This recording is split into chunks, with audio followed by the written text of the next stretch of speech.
수영장을 만들기 위해서도 여러 가지 제약도 있고 또 체크해야 될 부분들이 있는데, 그 중에서 가장 많은 질문을 했었던 수영장에 여과기가 꼭 필요한지에 대한 제 생각을 이야기해 보도록 하겠습니다.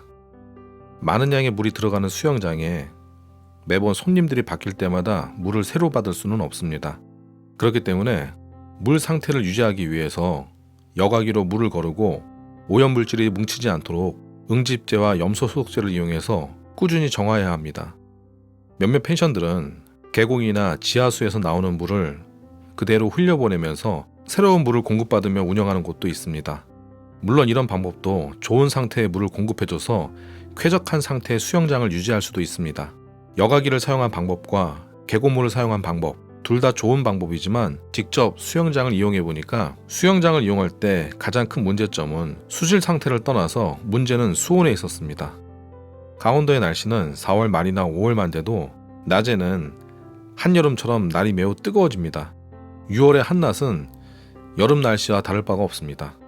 하지만 흐르는 계곡물을 받아서 통과시키는 수영장 물은 아무리 뜨거운 날이라고 할지라도 10분, 20분 물놀이를 지속할 수 없을 정도로 굉장히 찹니다.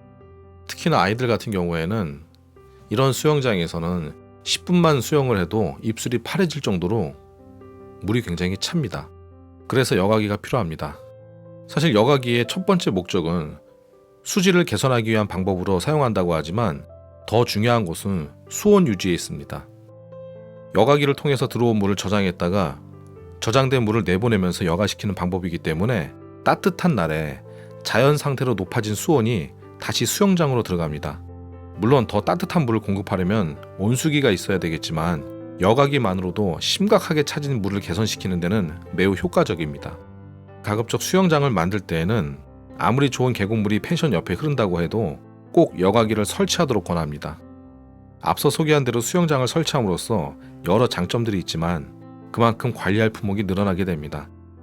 그리고 수영장은 건축물이 아니다라고 생각을 하고 허가 없이 짓는 경우도 있지만 이 역시도 각 군에 신고를 하고 허가를 받아야만 설치할 수가 있습니다.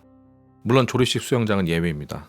그렇기 때문에 수영장을 설치할 때 과연 일손을 더 추가할 수가 있는지 꼼꼼히 살펴보고 수영장을 설치해야 합니다.